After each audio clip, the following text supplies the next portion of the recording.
GVMC పెదగట్యాడ 65వ ward సమీపంలో నిర్మించిన టిడ్కో గృహ సముదాయం వద్ద లబ్ధిదారులు ఆందోళనకు దిగారు.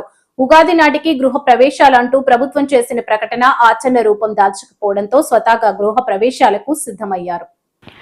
జీవీఎంసీ పెదగంట్యాడ 65వ వార్డు సమీపంలో నిర్మించిన టిడ్కో గృహ సముదాయం వద్ద లబ్ధిదారులు ఆందోళనకు దిగారు.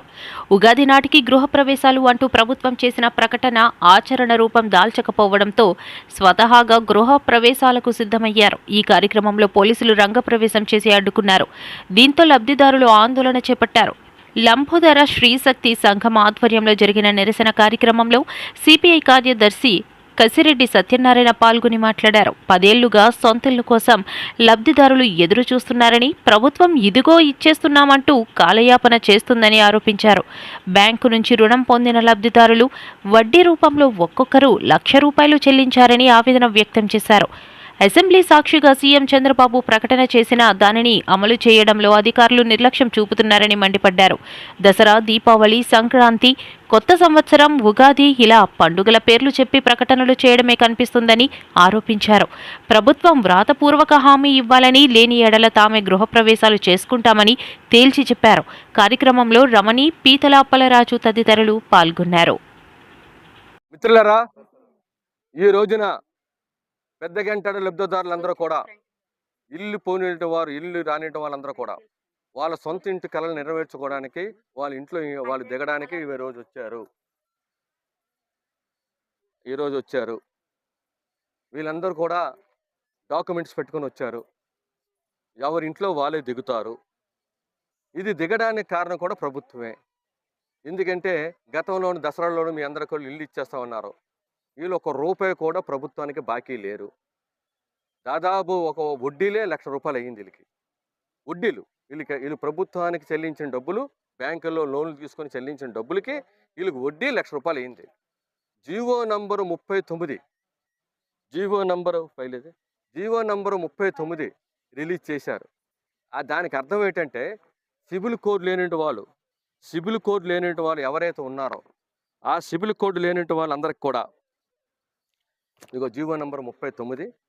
ఈ 39 ఏం చెబుతుందంటే ఎవరెవరైతే సిబిల్ కోడ్ లేదో వాళ్ళ పిల్లలకి ట్రాన్స్ఫర్ చేయడానికి, అలాగే వడ్డీ డబ్బులు మొత్తం కట్టడానికి ఇది ఇచ్చి దాదాపు 2 నెలలు ఇచ్చారు. ఇది 2 నెలలు ఇస్తే ఈ రోజు వరకు డబ్బులు చెల్లించలేదు. బ్యాంకుల వాళ్ళు వచ్చి వాళ్ళకి అద్దుకున్న ఇంటికి వచ్చి తాళం వేస్తున్నారు. వాళ్ళ ఇంట్లో వాళ్ళు ఉండే ఓనర్ ఏం చెప్తుండంటే, అమ్మ ఇదేంటి మేము బాకీ ఉన్నట్టు వచ్చి తాళాలు వేయడం ఏంటి, మీరు ఇంట్లో ఉండి అద్దెలు కట్టడం ఏంటి, మాకు ఉంటే ఇంట్లోనే ఉండండి, బ్యాంకులు రాకూడదు, లేకపోతే మేము ఖాళీ చేసాను.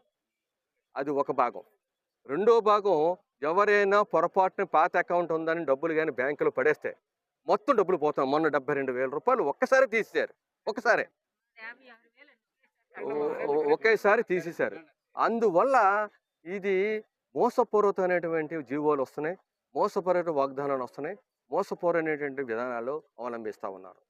దసరా వెళ్ళిపోయింది, దీపావళి అన్నారు, దీపావళి వెళ్ళిపోయింది. డిసెంబర్లో ఇస్తానని ఇక్కడే చైర్మన్ గారు చెప్పారు, మీ అందరి సమక్షంలో చెప్పారు. పత్రిక విలేకరులు, పోలీసులు, అధికారులు అందరూ ఉంటుండగానే చైర్మన్ గారు కూడా చెప్పారు. డిసెంబర్ లేదు. సంక్రాంతి సంబరాలు ఇక్కడ చేసుకోమన్నారు, సంక్రాంతి లేదు, సంబరాలు పోయాయి. తర్వాత ఉగాది అని మేము చెప్పలేదు.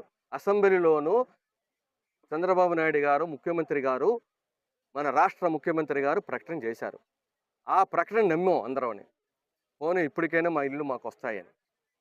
ఉగాదికి ఇవ్వలేదు. అందువల్ల మేము చెప్పింది ఏంటంటే ప్రభుత్వానికి, ఇప్పటికైనా మా ఇల్లు మేము శోధన చేసుకోవడానికి వచ్చాం. వాళ్ళు ఇంకొకటి పని చాలా లేట్ చేస్తున్నారు కావాలని దీన్ని కాలయాపన చేయటానికి. ఈ కాలయాపనలు చల్లవని చెప్పాం. రెండోది, పెద్ద విచిత్రకరమైన విషయం ఏంటంటే అధికారుల మధ్య అధికారులకి సమన్వయం లేదు. ఈ మధ్య బర్మా కాలనీ ఇల్లు ఇచ్చారు.